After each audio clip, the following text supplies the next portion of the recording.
kids.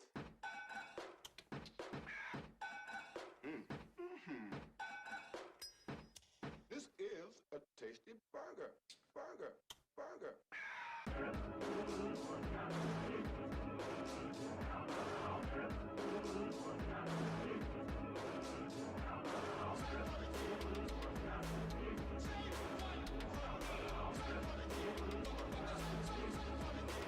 All right, everybody, why don't you guys make your way over to the, what is this, the theater? The amphitheater? The stage? We're going to be starting here in just a second.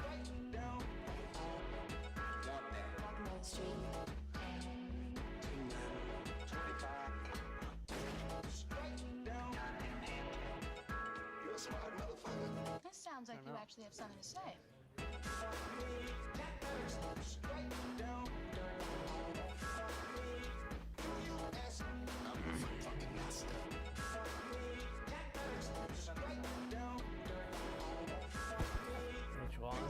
Sick, I'll be honest.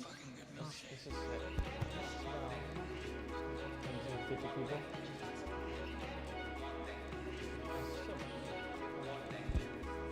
Yeah. Good job, man.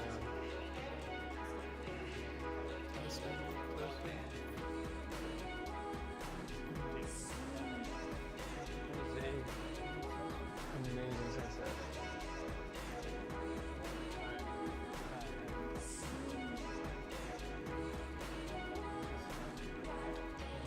Let's go. 2 weeks.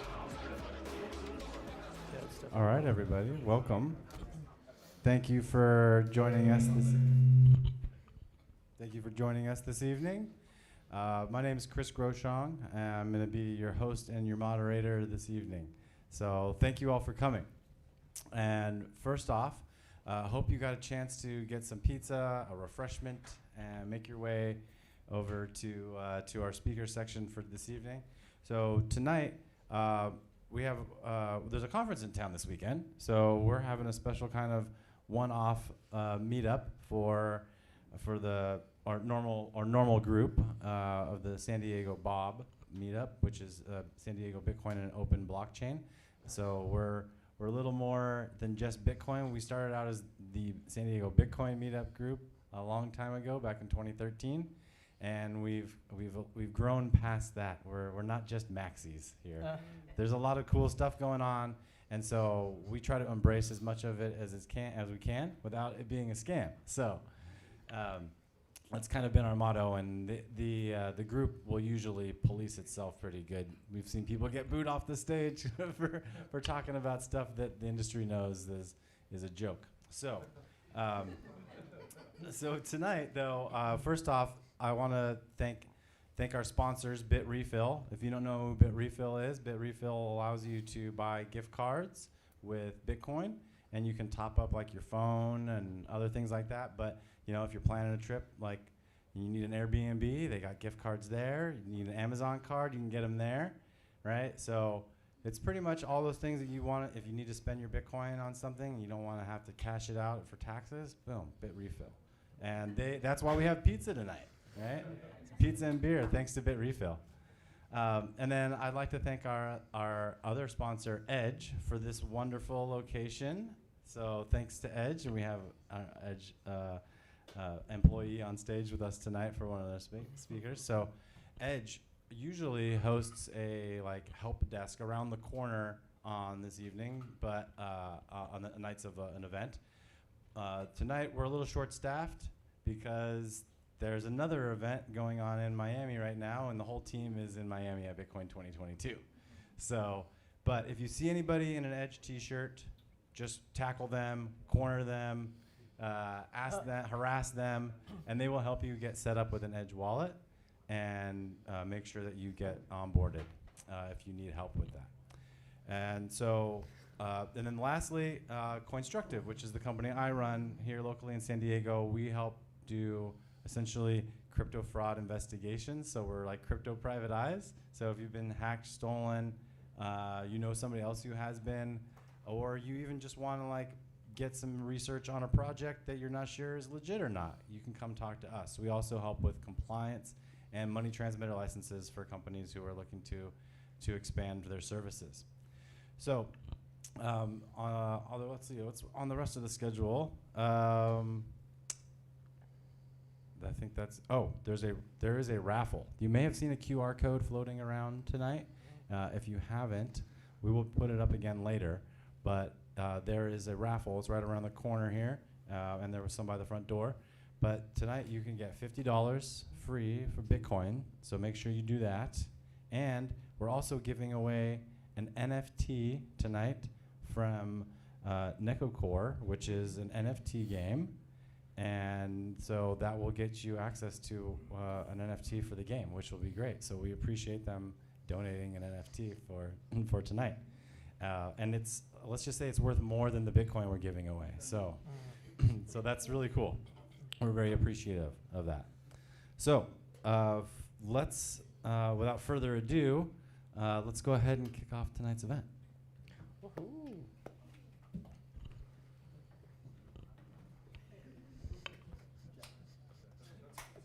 Yeah.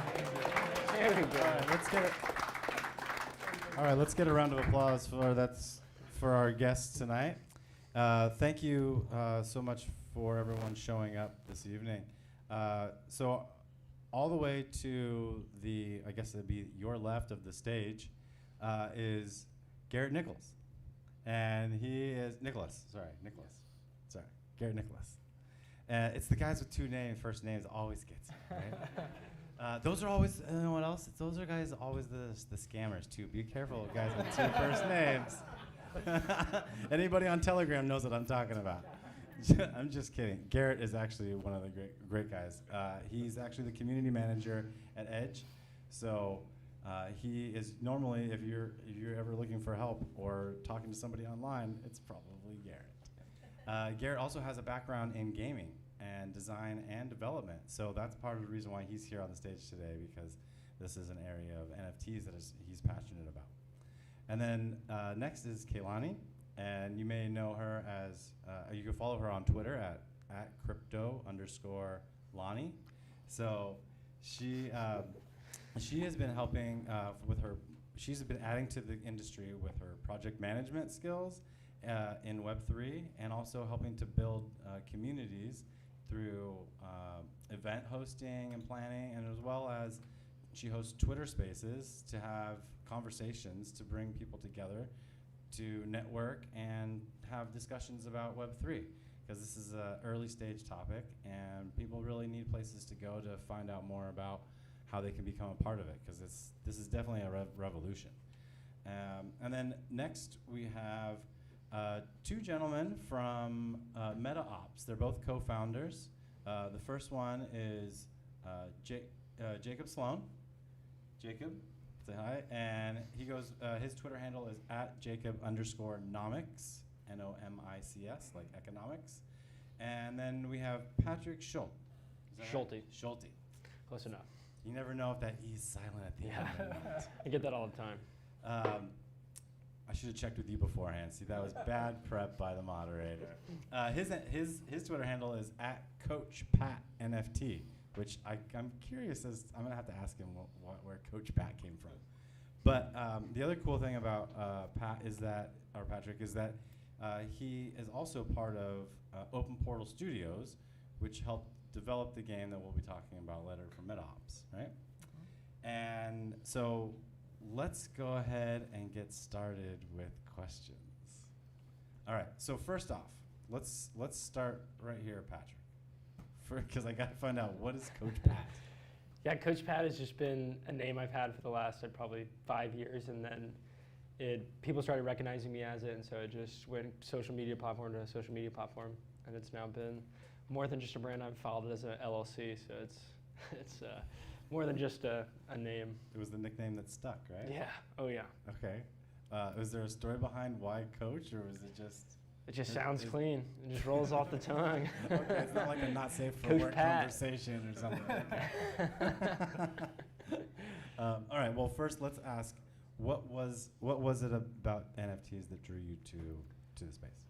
So about 9 months ago when Jacob and I got together to do MetaOps. So we're a first-person shooter, and we use Solana blockchain to implement NFTs and cryptocurrency within our first-person shooter.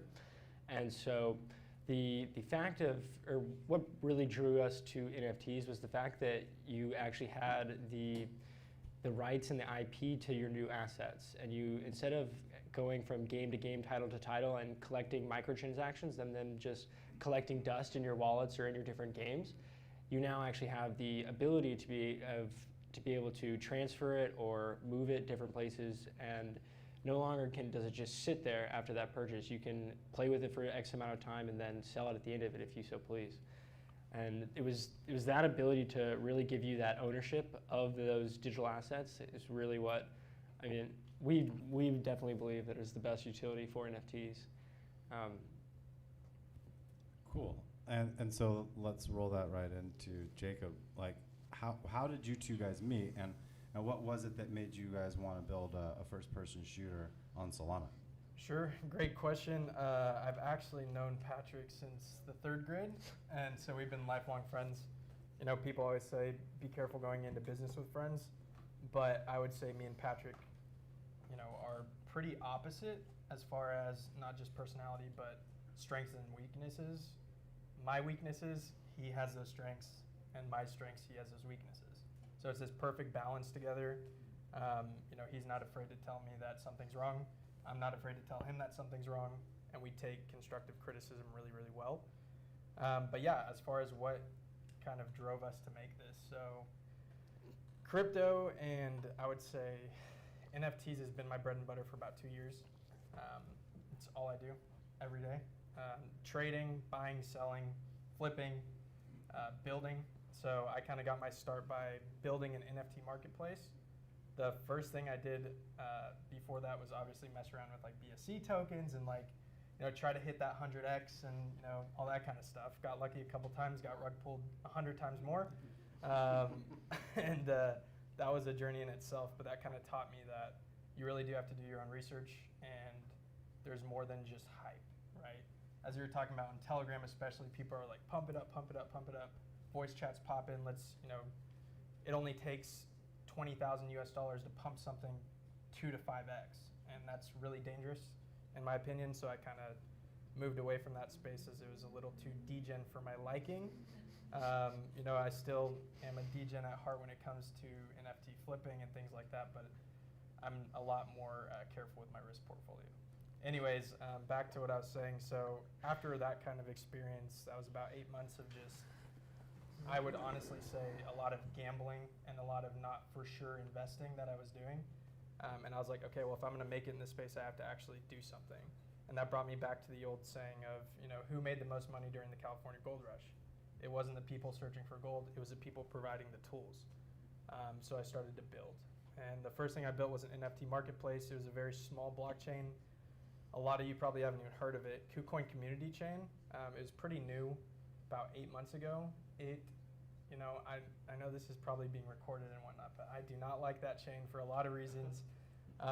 It was very hard to build on, but the fact that I got a running marketplace to work and we actually made some revenues for it and actually got people sales, you know, it ended up dying off eventually, and I sold the brand to somebody else. So somebody acquired the brand from me, which, you know, the marketplace was worth a little bit, but the brand was worth a lot.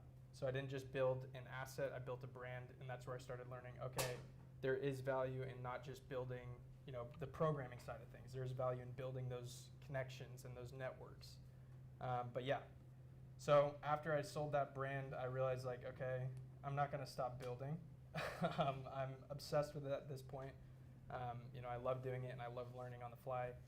Patrick was working with, you know, another group of guys doing this like simulation style shooter game. And, you know, this is, again, me in a point where I'm like, okay, I need to find something to do. So Patrick called me up. He was asking like, hey, you know, I know you have some experience in this space. Would you mind giving me some, you know, pointers on what this is going to look like? And I was like, okay. So we started talking on the daily, and we were like, okay, if we're going to do this, we're going to go big. So, you know, simulation's all great. It can be fun. It can be lucrative. But we want to do something real. So, you know, he's been a competitive gamer. I've been, you know, more experienced on the blockchain side of things. literally thrown myself into it. I've failed numerous times. Trial and error was kind of how I learned. So we came together and we started building a video game. We had no idea what the heck we were doing at first, to be honest. We were like, okay, we don't know how the ecosystems are going to work. We don't know how tokenomics are going to work. We don't know really anything, but we want to build a game and we want to make it fun. So the one thing we knew was if people are going to play our game, they're going to play it because they want to play the game, as opposed to something like Axie Infinity, just as an example, where people were playing as a lucrative means of making money, which is great. But if you're not giving people a fun game, I think that takes away from a lot. So that was our first mission: build a game that actually is fun to play, and that's what we did. And not just a promise project too. Yep. Actually have it there, and not just tell people, hey, buy our NFT, and then we'll come out with a game in X number of months. We wanted to make sure before we even went for a raise and for our first NFT collection, we actually had something in place. So we actually had around 3,000 players playing consecutively when we went to for the first NFT collection in our closed alpha, and so it's definitely been very exciting. The journey. That's cool. That's a great origin story. Thank you for sharing. Kaylani, I want to ask you, what was it that got you started in this space? What's your origin story? Okay, so I can't hear myself like them, so I don't know if my mic's on. I got onto Telegram, and it was crazy. And I had a few friends that had told me about it that were making money, and I was like, and I didn't know what Telegram was. I didn't know anything. And I was like, okay, so I got on and I started asking questions. And I like to talk, and I know that sometimes I can talk a lot, and I know it's hard sometimes for people to listen, but sometimes people answer. So I just got into the chats, and I started asking questions, and I started really trying to figure out what was going on. Like, I had no idea, and I just was like, money laundering, like, this is all that's happening, and like, rich people that make tons of money, and then a few people that want to make money, and I was like, oh my God, this is a lot. So I was just overwhelmed by it, and then I started really asking questions, and the guys were like, it's just guys pretty much on Telegram.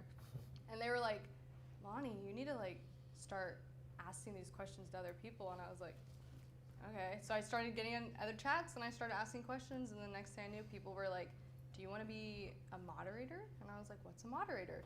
And they're like, well, kind of what you do. And then they just started, as in my friends, people just started teaching me. And Telegram is crazy. I don't like Telegram anymore. Thankfully, I got off of it. I'm still on it, but I mean, I'm not deep in it, but this space, it just was, I love to learn. I don't think I'm smart in every single way or anything like that, but I really do love to just obtain knowledge and also be around people, even if it's virtual. And I'm a psych major too, so I think that kind of came in because at the end of it, I started finding out why people were there and why they wanted to do it. And then I fell into NFTs, and it was a whole different world because it wasn't kind of like what Jacob was saying, just like go hard or go home mindset of like we got to pump it up song all the time, like let's make money. NFTs was an opening to not just community, it was an opening to people. And I just was like, I'm talking to anyone and everyone about anything and everything. And I was like, that doesn't make sense. Cryptocurrency, tokenomics, like this doesn't make any sense. And after a month or so of just talking in spaces, asking questions, making friends, no pun intended, and just kind of like seeing what was up, I wanted to be in the space. I don't like to be in the space for like the anxiety of it because it's definitely crazy. I have serious anxiety if you can't tell. So it's like a lot, but at the same time, I like to just be around people. And it's, especially with COVID and everything that happened, I was very isolated, and it opened me to every single kind of person, and there's just so many amazing people. So I don't know, I start to listen, and then I start to ask questions, and then I turn one conversation into a whole different thing because I've fallen into a rabbit hole, and then I'm like, it's been 3 hours and we're in a space and I don't care. But long story short, Telegram, that was my weakness, and I actually got rug pulled a few times, and thankfully Jacob helped me and kind of taught me a few things, but at the end of the day, like you can't teach, like people can't teach you. That do your own research mindset is real. You have to learn yourself, and that's what I did. And I was like, I don't want to have the anxiety mindset. I want to have this like community and opportunity and that's the biggest thing is opportunity, because I can't even imagine like what the space is going to be like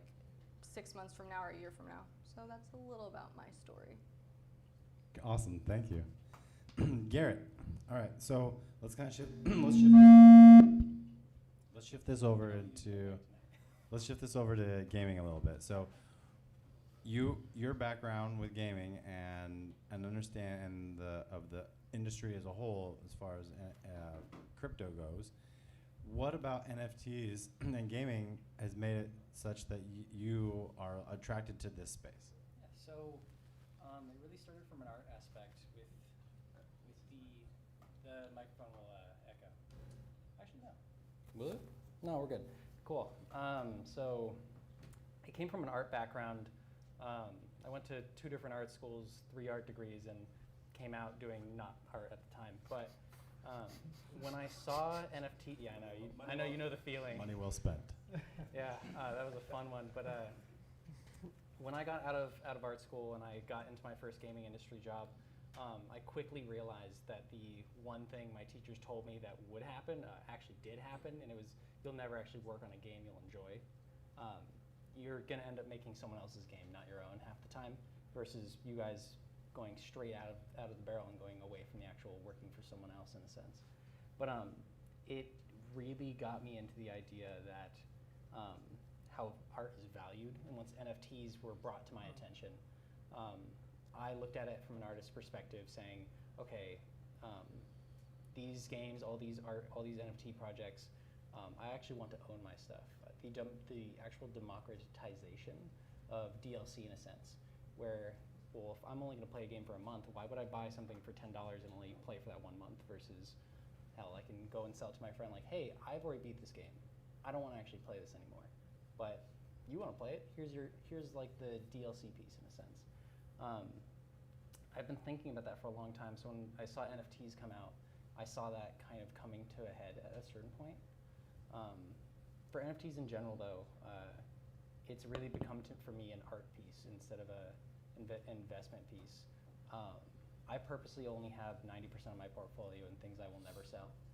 I rather pay the artist versus, because like I said, I was that artist. I've had job offers where they're like, hey, you get a cut of all the DLC sold, and they have like a player base of 100 people. I'm like, no, you're not giving me that. And it just became this idea of art needs to be valued a lot more. So when I saw NFTs come out, all of these artists who never had a chance to actually become big or become seen by a lot of people, who even if they're drawing SpongeBob fan fiction or whatever they're going to draw, they're making their art that's going to be seen by people who have never seen it before. I think the NFT space allows everyone to have almost an equal, and I say almost an equal because yes, there's money you can pump into things that make things bigger than other people. But the NFT space is allowing people who have never been seen before finally get that chance to be seen, or heck, making them millionaires when they honestly deserve more, or they deserve finally what they've gotten. They've actually made it. That's a great perspective. I didn't know you had an art background. So, yeah. No, it's not just the gaming aspect of it, but it sounds like it's also an ownership thing. So it seems like for you, NFTs actually bring a lot of I guess what's the word I'm looking for? Like personal, like some of your personal beliefs, like they actually resonate with your personal beliefs. Yeah. Do you think I see a lot of everybody shaking their heads and nodding. Yeah. Is that the NFT space kind of resonates with your beliefs? So I like that. And I have some limited experience with NFTs, mostly through gaming, and I had the same experience. I felt like, wow, this is like, you get to own it. Right? Like, it's not just a skin that like somebody's making money off of, and it's one-time download and pay and use, and it's basically burn, right? This is like a new way to monetize and give like ownership, and that's kind of a cool thing that hasn't been able to happen before. So I want to kind of work my way back this way, and so you mentioned, Lonnie, that you said, I wish, like, you have to do your own research. So for all those new folks that are out there that are new into NFTs or that are watching at home, what can you tell them that you wish you knew right? When you got started, what advice can you give to those people who are like, oh my God, I would like to get into NFTs, but I'm just so nervous. Like, I'm afraid something bad's gonna happen.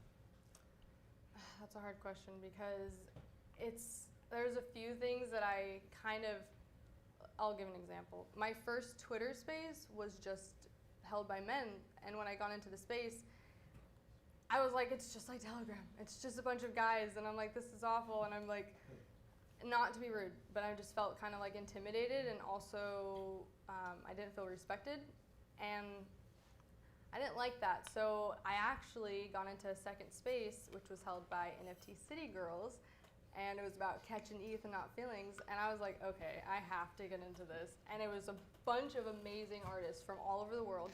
That was my first experience of an actual NFT artist, because right before I learned about, like what everyone knows, which is basically profile pictures, kind of. It's that PFP, that mindset right now at least. So while people are learning still, they're like, Bored Apes and like digital, and I'm like, dude, calm yourself, okay? It's not just that. It goes into a whole different world, and I love that it's not just about this idea of like the value of people's art, because I love that, but it's the value of people. It's them finding their worth and also finding their voice in this space, and that's what's amazing, because it's not just art, it's everything. And that's what I try to tell people.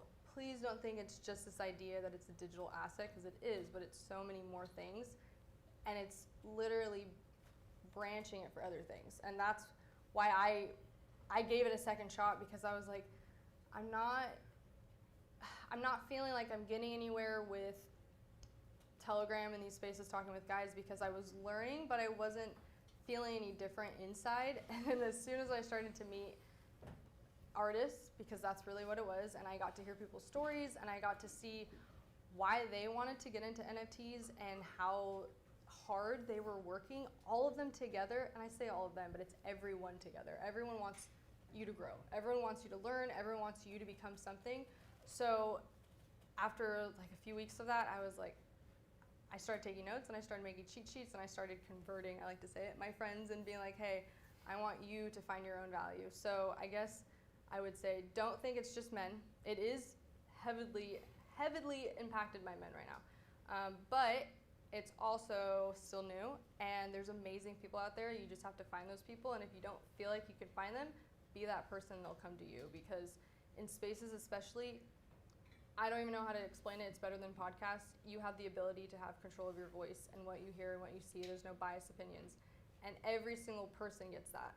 And that I've never seen before. And like I said, I love to talk, but I love to talk to people, and being able to not have anything filtered, not just why they got into art, not just why they like were trying to grow and change, but hearing how they loved it, hearing that they were like, I'm buying my friend's art. Like, they're not even making sales, and they're like, I'm supporting my friend, I'm learning in this. I knew I'm an individual that was like, I never even dabbled with digital art, and now their digital art's been, I think, 5 months, and it's badass, that's all I can say. But it's insane. So for pointers and tips, I tell people that whole do your own research, it is real. And the best way for me was through spaces, because I was able to hear everyone's voices. I was able to obtain everyone's different ideas. I took my notes, and I asked all the questions I could, and everyone answered. It was way better than Telegram, because it's like, even if I literally even GM, I was like, what is GM?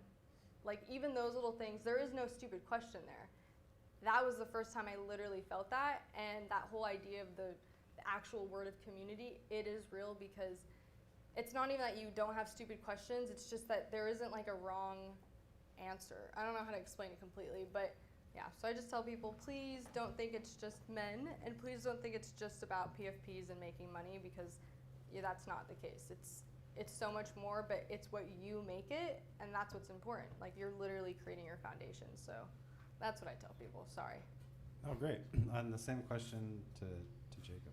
Okay. I guess as far as getting into the NFT space right now. Yeah. What would you tell if you could go back 2 years and tell your younger self, watch out for this, or look out for this, or this is what you should know? Take profits. Depending on what you're trying to do, take profits, right? If you're in the space to invest, for me, I have my investment portfolio that's full of, currencies as well as NFTs. different tokens, things like that. And then I have my art portfolio. I love art. I support artists a lot. I hop into sometimes Twitter spaces that she hosts just to listen and find artists that are super undervalued in my opinion, but not just from a monetary standpoint, from, this guy's actually really good at what he does. So I sometimes buy art to buy art. I'm not looking for a return. Kind of like you were saying, I'll never sell some of those things, right? I do it because I'm a collector. And then I have my financial portfolio. And that is where I used to take really big hits because I would ride things up, and you get that, emotional trading, which is super dangerous. So I'd say figure out what you're buying an NFT for, whether it's to collect or whether it's for money. If you're doing it as an investment, make sure to take your profits. I came from a day trading background in the stock market. When I would make 2 to 3% a day, I would be jumping up and down for joy. I come over to the NFT space, I double my money in a day, and I'm like, nah, keep going, So you just have to really monitor your greed there, because it can overwhelm you sometimes. Yeah, if it's not 2x, what's the point, right? Yeah. Like, we've all been there. Like, oh, it's never gonna stop, right? Moon. Oh, and then you like blink and it's like upside down. FOMO is real. Right? Yes. We've all been there. So I kind of want to move back to gaming a little bit, and I want to ask about how, because this is a big thing in gaming, and you guys, and since we have gaming people here, I figured this would be a great place to talk about it. Anti-cheating, right? Like, there's a lot of cheating that goes on. Is there a way that NFTs help with anti-cheating? And is there any anti-cheat stuff that you guys are working on for your game? Actually, yes. So, simplest answer, yes. Actually, it does help us mitigate that risk. So a lot of the times that what it allows us to do is right now you have to have one of our NFTs to enter the game or enter our closed alpha. And so with this, we can see every time you log in because it is a registered user. Your registered wallet signs in every time you play. And so from there, we're able to track that, and we're able to do farther than that. If we can see that you're, say, trying to mod the different weapon accounts or the different ammo percentages and things like that, we can actually see that, and your account's pretty much banned almost instantly. And then it's added to a blacklist function. And so we can actually see anytime that wallet makes a new account, we can see anytime that wallet interacts with someone that is still playing the game and things like that. And so it actually it's like a force field almost, because it's pretty easy for us to mitigate that risk since we're able to track our players like that. Yeah, I mean, essentially what Patrick is saying is, obviously the blockchain is just a giant ledger, and it's full of data. And a really good point that he hit on is, one person gets banned, you're like, okay, they're just going to use another hot wallet or whatever. Okay, well, a lot of the times there's still some kind of connection between, different wallets. So even 2 months down the line, you see that he sent himself an NFT from that old wallet, or, vice versa. And you say, okay, these two are interacting somehow, let's dig deeper. So it's just this amazing part of the blockchain where it is this open ledger, and it's pretty much just public information. But besides that point, increasingly on the anti-cheat part of things, we have a lot of, the good thing about the blockchain and the bad thing about the blockchain is there's a lot of genius hackers in the space, right? And cheaters, people are always trying to cheat. But we have a few of those guys on our team. So, we tell them to go, sorry about that. We tell them to go try to break our game before we push an update. So we have a dev launcher, and then we have our public launcher. The dev launcher is only accessed by people with NDAs. We know, fully doxed guys that are there to try and break our game. So we catch the cheats before they happen. As far as when cheating actually does occur, it's an instant ban, and we haven't had any issues with that just yet. Yeah, I can imagine that once games start to catch on, or people realize that they can extract value out of a game, they don't care if they break your whole platform. Yep. Right? If they can hack it and extract the value and walk away, They'll do it. They'll do it, right? So that's cool that you guys have people on your team who are looking out for you ahead of time, and I imagine that that's going to be a field that people are going to need to hire developers for, that know enough to try to even break the game, right? There won't be enough either. Yeah, I can only imagine. Because without it, right, you're really just leaving yourself a back door open essentially, and all that work that you put into it could just be turn into I vaporware mean, even overnight, right? big companies like Axie Infinity, they just had a $600 Yeah. million hack. 625 Exactly. million, and it's still actually sitting in that wallet. So someone actually stole around $625 million from a company, and it's still in that same wallet that they stole it from. So, and then they can't do anything with it because anywhere it goes, they can track it. And so then it becomes the question of how do you move it or how do you do it if everyone can watch it. So that, Tornado.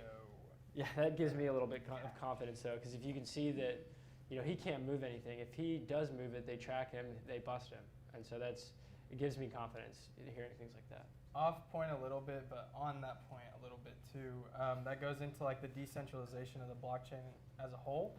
But then you do have places like Etherscan that actually will freeze wallets, right? So then you get to the point of like, okay, well, how actually decentralized is this, and how much centralization do we actually need? But as I think everyone could agree, if somebody hacks $650 million, nobody gives a shit if it's no longer decentralized. They want that $650 million back. But it is a concern that people do raise in this space. Like, okay, so you're telling me that the Ethereum blockchain can just stop transactions on my wallet whenever they want to, and that's kind of just a topic that I just wanted to throw in there for a little bit.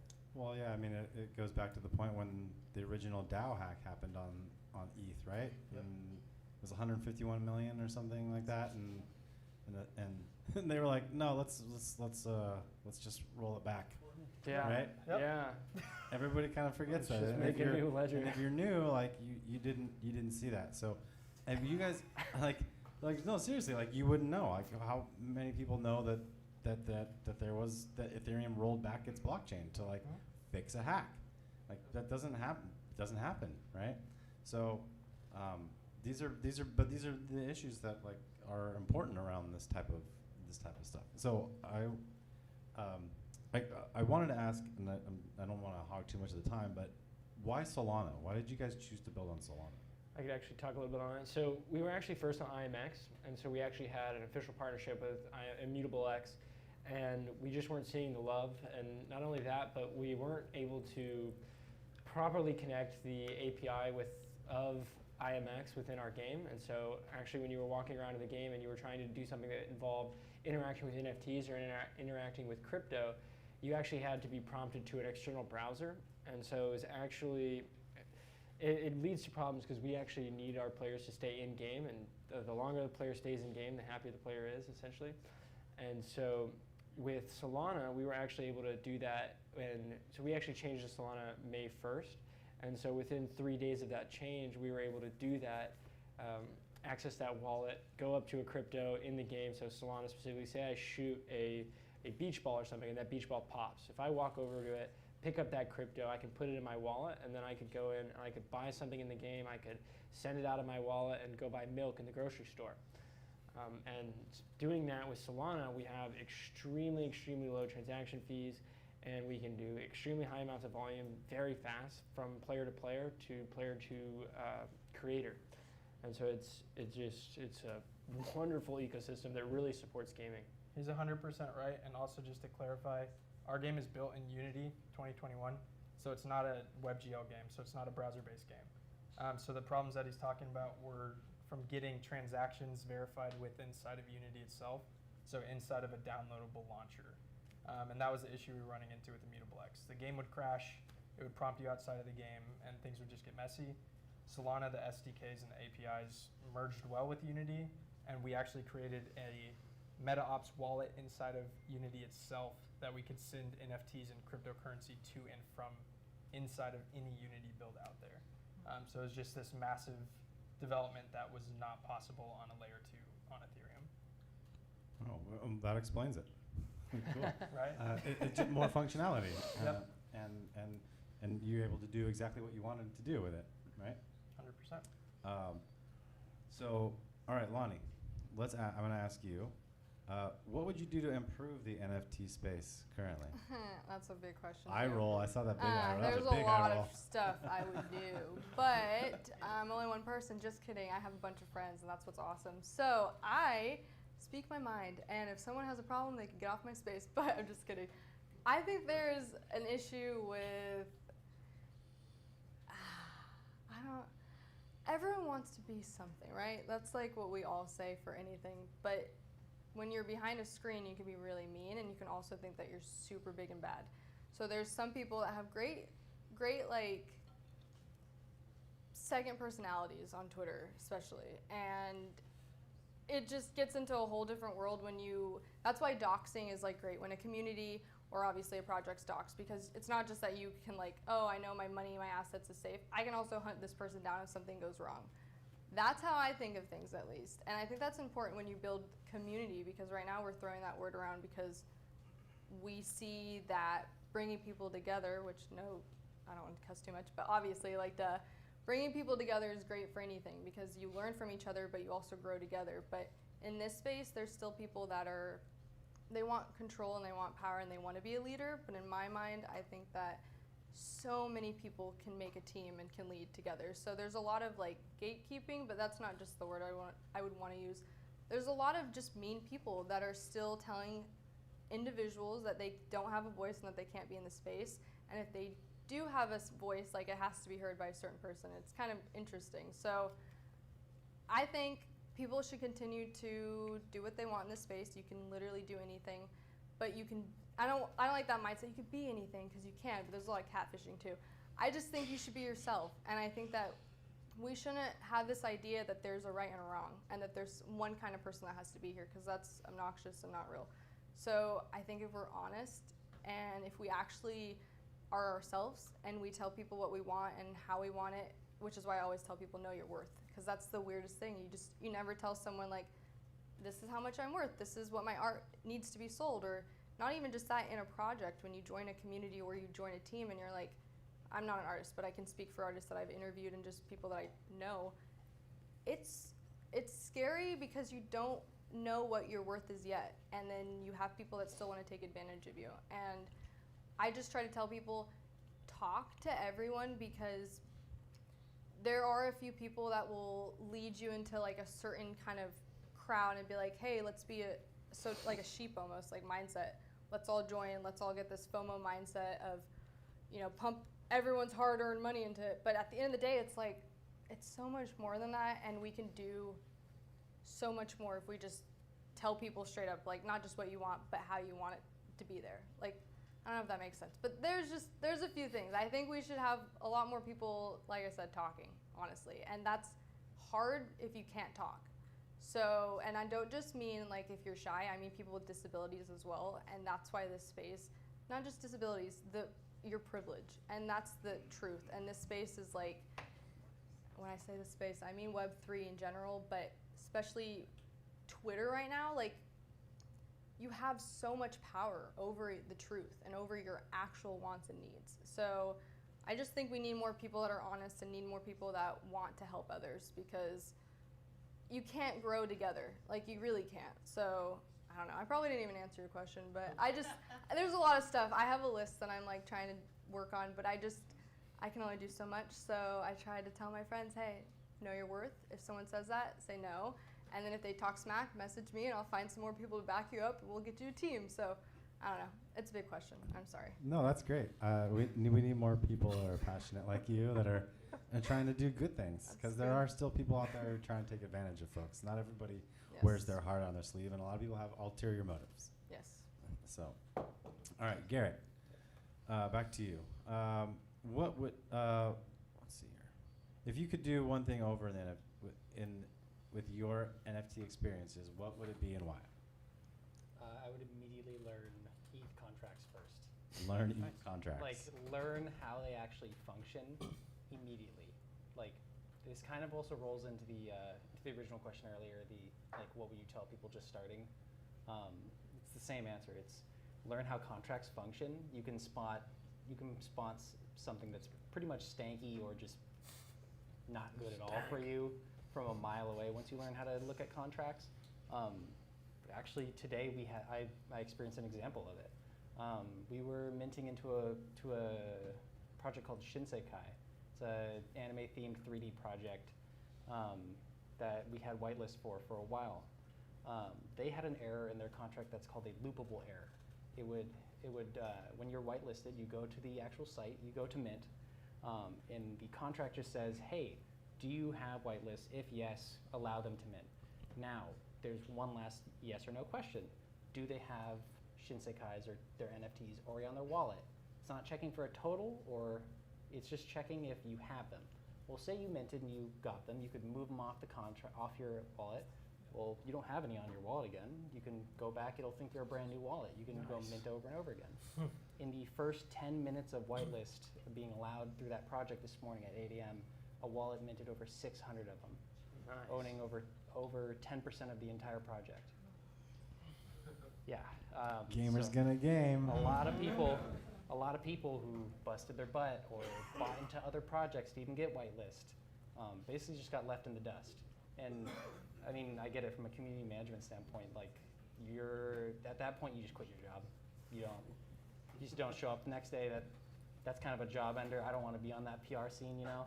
But You find the whale. yeah, We're you- sorry. you basically have to tell like 600 people who didn't get to mint, hey, we don't have anything for you. They ended up, I think they're still talking about it, but they're thinking about just buying off the floor a bunch of people's stuff. Well, that inflates the price. So now instead of 0.15, it's like 0.6, and it's just going to drain the entire project's funds and then delete the entire floor because they have to sell them back at the mint price. It's kind of a death sentence. And to be honest, it's a pretty easy thing to actually find. They had it in their actual launch contract, so you couldn't read it before. But a lot of people who were in that project either A, were willingly unknown to it, or B, didn't know how they work. And that's kind of a scary thought that, like, if someone's gonna make an NFT and then they just don't know how the actual contract worked, they just found some dude off Fiverr to do it, that's kind of worrisome. I think getting everyone to understand how contracts function, even on a basic level, not like, not everyone needs to be sitting there at their computer like typing away on 8 keyboards, you know, but like at least understanding them on a functional level can greatly enhance your ability to understand and navigate the NFT market. That's really good input. I appreciate that feedback. I think it's obviously not everybody can read code, but there probably are things that you can spot and learn. Yep. So that you can help yourself, especially if you're going to be pouring a significant amount of money into something, right? Quick question for across the panel here. Have any of you been involved in crypto since like 2018 when ICOs were a thing? Yep. Yeah, okay.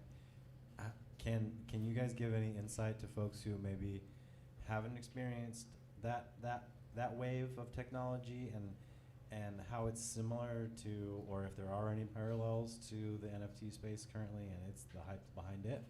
Diamond hands. Diamond hands, yes. Goes up. That's oh goodness, that's a whole different side of it. But yeah, so I think what you're referring to is more like, you know, the XRP dilemma and all of kind of the Just the whole like 2018 was where like everybody had a project and they were all launching a token, right? And everybody had a token, and they were like, here's what we're gonna do, and they basically used it as pre-funding for their project, and then they realized that they couldn't do anything with the way they said that they were gonna execute was like physically impossible because you can't write code to do what they were gonna do. So like, all of these people raised millions and millions of dollars and then rug pulled, right? Yep. And so we're seeing some of the same things. So I was wondering how many parallels to these projects similar to 2018? I are would you say seeing it now? is exactly the same.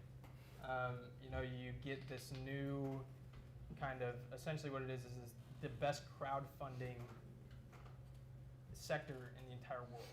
People can go raise $30 million in a matter of seconds by selling out an NFT collection, by hyping it up from the right people, by inflating their own price, by cheating, all these things. But money moves fast in the space, and that attracts a lot of people with a lot of money, and it attracts a lot of people with not a lot of knowledge.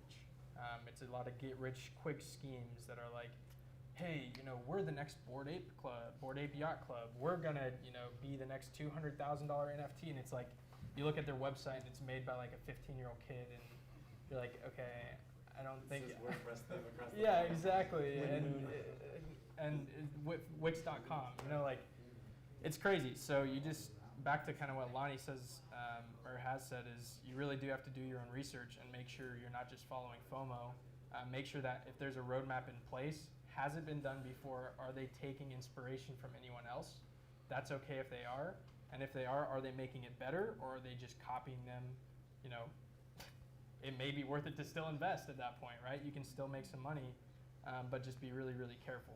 That and check out who the team is. I mean, really do sure. your research. Make sure they're in the chats, talking to the community, open, and really honest about what they're doing. I mean, if they're hiding what their plans are and they're not willing to tell you easily, then clearly something's probably wrong.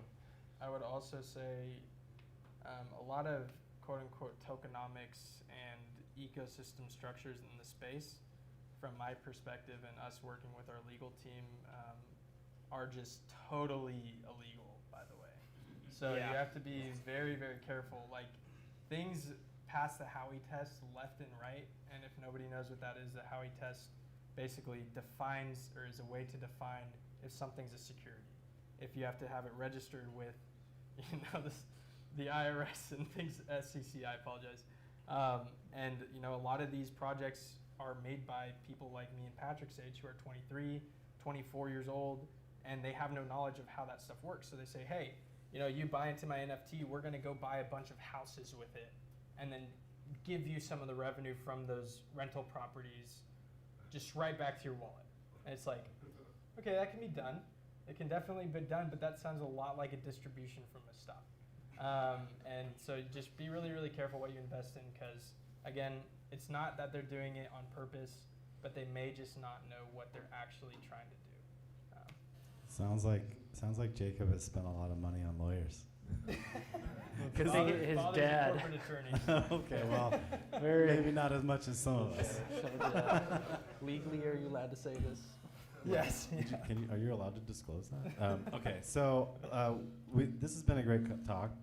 We're kind of running up against the clock. So what I'd like to do is kind of do one last question for everybody, and then we're going to do like a speed round where it's 2 short questions, and it's like 1-line answers. Cool. Okay, so and I think we'll just go back down and we'll start with Garrett, and we'll kind of work our way back to me. And so the question is, where are the future of NFTs going on a grand scale? So like, what's the big picture for NFTs? In the quickest way, I think it would be, oh geez, you put me on the spot on this one. To be honest, I think it's honestly going to revert back to the art style of it. The whole like, hey, my photography collection that I think is really beautiful, I'd like to mint that out, is coming back into style. That used to be a thing that a lot of people were into. I think with all of the rug pulls that have happened in the last week or even month, many people are very tired of it, and it's going to either kill off the entire market as a whole, because if you see 10 rug pulls that are the biggest thing, most people are going to think, oh, well, the rest are going to be that. I think a lot more safer, smarter things are going to be coming out soon, but they're not going to be these next $1 million projects. Lonnie? Can you ask it again? That's Yeah, a hard what is- question. Where is the future of the NFT space going on a grand scale? Like, what do you see NFTs in a few years from now? Well, in my world, Yeah, of course, your world. it's a little different. But no, I'm just kidding. We all want to live in your world. No, you don't. No. I think there's just so much opportunity. I'm scared because right now there's a lot of people, like what you were just saying, there's a lot of people that are rug pulling and also just screwing people over. But like I said earlier, there's a lot of artists coming together, and it's amazing because it's not just that they're creating contracts together and they're finding their worth and they're telling people like, this is what I do. They're making literally their own lives here. Like, and it's going beyond NFTs, and that's why it's a hard question, but even a year from now, I can't even picture what the space can be like. I just see it growing a shit ton, and I see so many younger people coming into it because I think that's kind of something that like kids are scared to spend money, and I'm not trying to I say kids, I'm a kid, but we also we don't have money, and we don't get taught this stuff in school either, so it's like I'm not gonna go into the internet and plug my phone into something and like spend $800 for a PFP. Like, that's insane. But it's like, no, dude, you have no idea. You get into the community, like, you get utility, and then it's like, dude. So I don't know. My year from now, I think people are just gonna have a lot more control, and I think it's not gonna be the space we see it. We're not gonna have those few big projects that are just crazy big. It's gonna be just artists coming together and having these amazing galleries and collections together, but also just becoming stronger artists and business women and men together, like, if that makes sense. So you see it as like a whole new wave of an economy. That's a good way to say it, yeah. Cool. I should simmer things down like you. I have a little bit more experience, so don't worry, you'll get there. Jacob. Yeah, I mean, as far as I guess the technology behind NFTs go, I would say we're going to see a lot more cross-chain compatibility, in the next few years. So you can trade. It's already happening. There's things called bridges. You can send something, an NFT that you bought on Binance Smart Chain, to Ethereum network, from Ethereum network to a layer 2, from that layer 2, across all these different chains. And I think that's going to be really important, because when you talk about the metaverse in general, which is a huge conversation when it comes to NFTs, the whole idea of the metaverse is this one place where you can access all these different chains. And I really do think that cross-chain compatibility is going to be really important. Personally, there's going to be roadblocks, but I can get into that another time. Well, yeah, wasn't there just a bridge hack recently? Yes, there's Yeah. a lot of rough Yikes. technology, I would say. But we're still, this is what we were talking about. Yes, I'm wearing my Bitcoin socks. Bitcoin is OG, but right, without all these other projects, right, we wouldn't have the rate of development, the rate of development that we have. Yep. And so we don't know where we're going to actually end up. I'm not a prophet, so I don't know what's going to be the best thing for humanity, and what we're all going to decide on is the thing that works for us best. And I think it's going to be a combination of things. And I think we're not really sure. I don't think anybody is certain how it's going to end up. So I think it's good for us to play in all these spaces. So, Coach. Yeah, I'd say that I think the art aspect is a very small aspect of NFTs and what can be done with it. I think that, it'll always be a part, because it does work for that very well, in fact, giving that ownership of that digital asset. But I think there's way more to be unlocked, such as, imagine if your grandmother has dementia or Alzheimer's, and she can't remember where she's going to her appointment, she can't remember who she's seeing, she can't remember what her medicine is. Imagine if you had an NFT that was all of your different appointments, all of your different medications, and all of your different physicians all in one spot for them to look and just hand to the next doctor for the next 5 appointments that they go to. Now, this is stuff that's already being done, and it's, just one of the smaller use cases, but it's a way to where we can have a perfect record of account, and it's a way to where we can have it to where we can digitally send it, to where we don't have to keep a stack of papers, and we can just simply press send, and you get this little string of codes, and then you can see everything I want you to see from that NFT. And it'll never go away since it's on the blockchain. And it'll never go away since it's on the blockchain. And then to top that off, you can see anyone who edits that, because that is also logged as well. Cool, I like that. That's an interesting use case I haven't heard of. All right, so we're going to start the speed question round. So I got 2 questions. We're going to go up and back, and then we're going to take questions from the audience for about 10 minutes, and then we'll end up heading back out, and we can do mingling. And then while questions from the audience are happening, we'll ask anybody who wants to speak tonight. We do what we call a lightning round. So audience members, attendees can line up over here on the left-hand side by the sign, and can go ahead, and you each get 60 seconds, and we'll take about 6 or 7 people at the most, and you can talk about projects you're working on, shill yourself, or if you're looking for work, right, or anything that you're interested in, or just want to introduce yourself. So during the Q&A, make sure you move your way up to the front.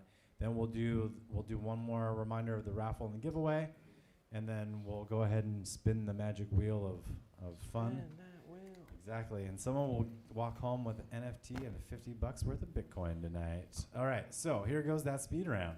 All right, so Coach Pat, here we go. First question to you is, what projects are you currently really excited for or are into, other than your own? I'm actually super into a project called Degenerates, and it's actually one of the blue chip projects on Solana, and they've got just a huge exploding community that everyone wants to be a part of, and so it's definitely something that Jacob and I strive to achieve. We really want to be one of those projects that everyone's fighting to get it to have a part of and be a part of that. And so D-Gods, they're great. D-Gods and Dead Gods. Cool. Jacob. Fractal. Fractal.is is a gaming-focused NFT marketplace on Solana. Me and Patrick have recently just been obsessed with Solana, and so I have to talk about them. But they are amazing. Again, they only produce they did our launch pad, so I have to say that. It's a shill myself without shilling myself. But seriously, the only reason that we worked with them is because they have the top-of-the-line technology, and they do support the blue-chip gaming projects, I would say, on Solana Network. They're, I would just say go do research on who their co-founders are, because they are probably the two guys that would be the smartest guys in the room wherever they walked. But I'm really excited to see what they do in the future as far as their tech goes. Cool. All right, Lonnie. Can I give artists names instead of projects or no? Yeah. Okay, so Artists have their own projects, so that counts. Yeah. Okay, so for artists, I like photographers. I love Stacy, Matthew, and Joe. Stacy Bueller, Matthew, I don't know his last name. I don't want to dox him too much. And Joe starts with a C for his last name. They're all photographers. They're all amazing. They all do completely different.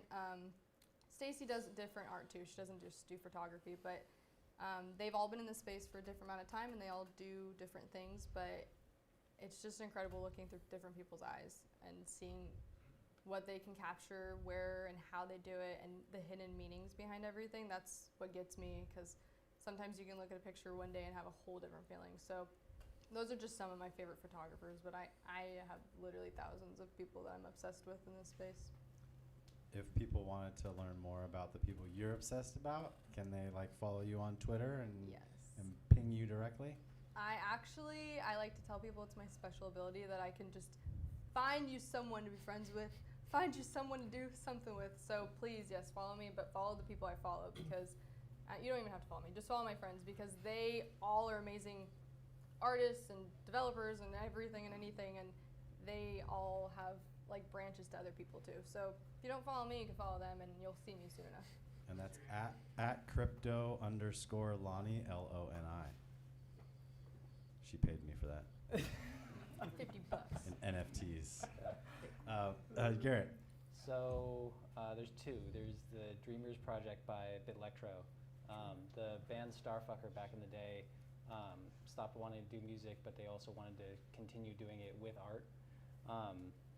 And it's been a wonderful project. I've met a couple of them in person now. We've hosted them here at Edge before. The other project I'm really excited about is we actually made our own here at Edge. It's just everyone's face who works here. There's a 100 ETH floor on both mics over here. There's a 100 ETH floor on their picture, their face.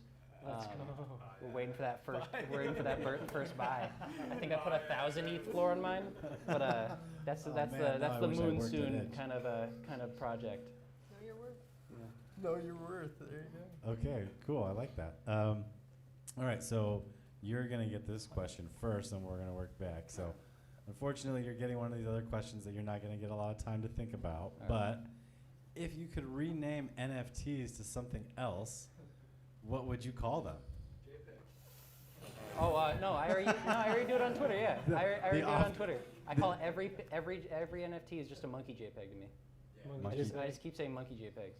Monkey JPEGs. Good. Got Monkey JPEGs be bussin' today, okay? Buses. Shit show. I'm just kidding. I don't know.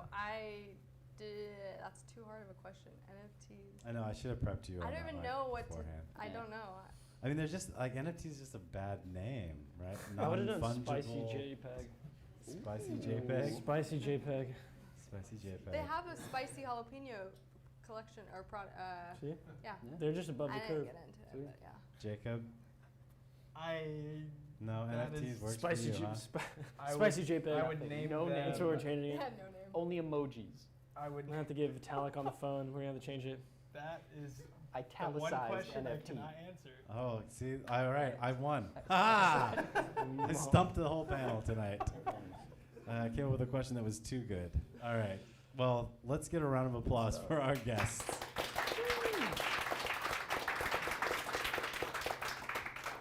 All right, time for Q&A. Let's see those hands. Who wants to ask questions to our speakers?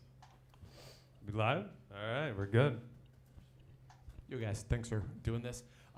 Patrick and Jacob, question for you. So I'm not a gamer, and so NFT gaming, what's the parallel between NFT gaming and the metaverse or a metaverse, like Sandbox and an NFT game? Are they similar in nature? Like you go there and like in the Sandbox, you watch a Snoop Dogg show, in your game you hunt people. Like are they the similarities and differences?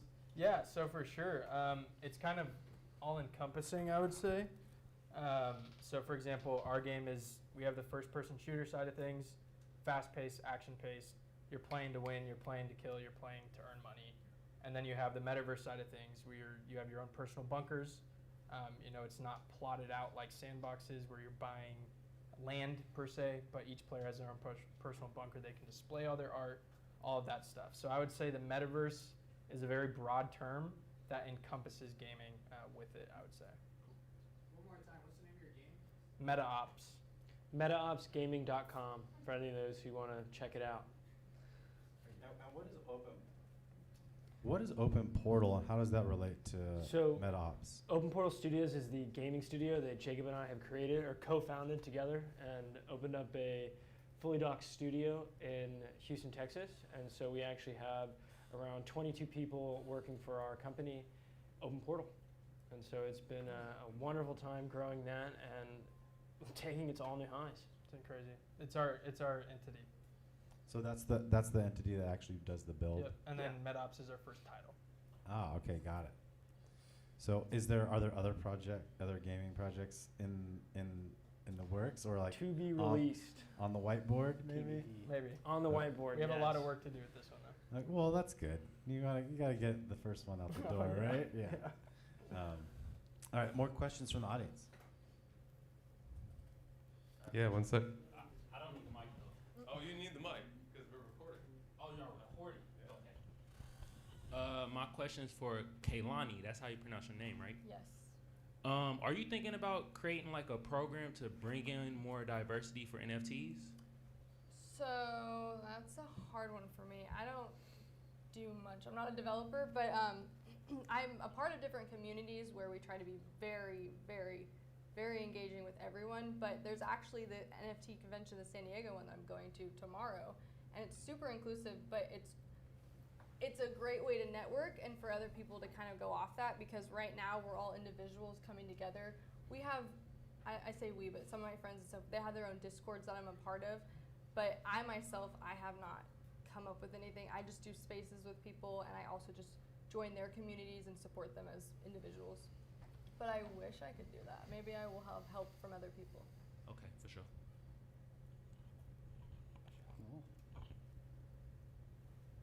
Any other questions? There we go. Back A couple here. more. Oh, I'm gonna get her real quick, and then I'll get back to you. Okay. Are you thinking of incorporating artificial intelligence into your game? Because that seems to be the...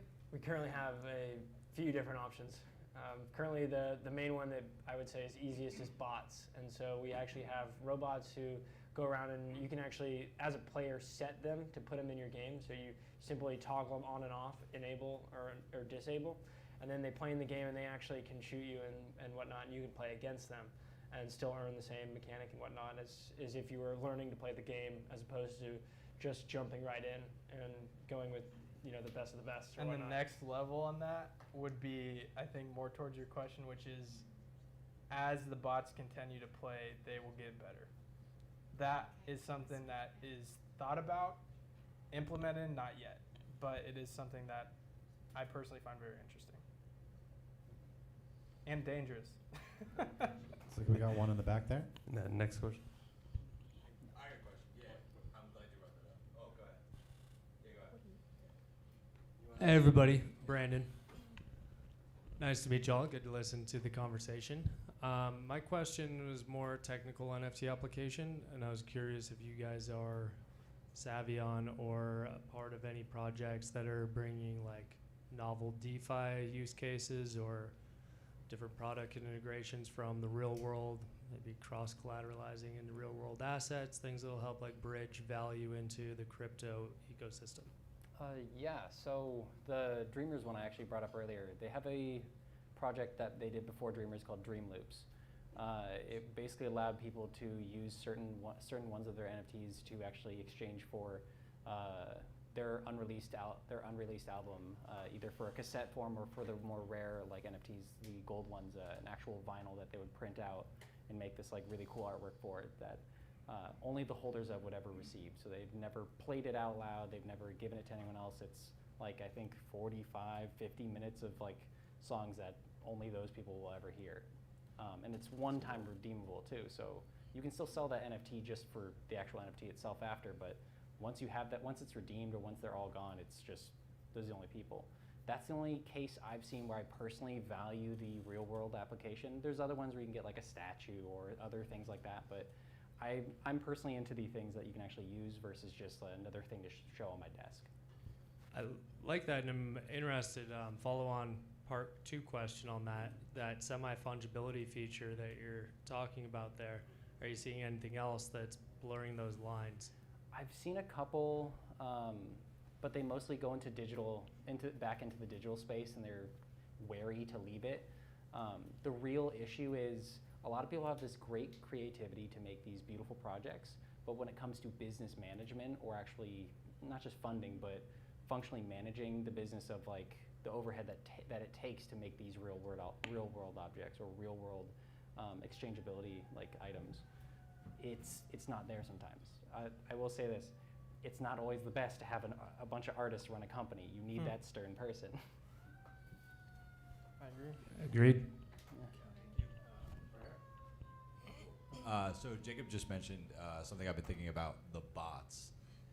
What's being done to combat the bots? Because like, yeah, like play for pay games, like that's awesome, but like if the bots just take over, it sort of defeats the whole purpose, right? Like you said, you find it interesting, right? Like, is there anything being done to, deal with that? So that goes back to his like original question about like cheating and hacking, right? Because you will have bots that are playing your game. So one thing that personally we're implementing and a lot of other, I would say, GameFi projects are implementing is like casual modes and ranked modes. And you have to, if you've ever played Rainbow Siege, you have to get to rank 30 in order to play the ranked games.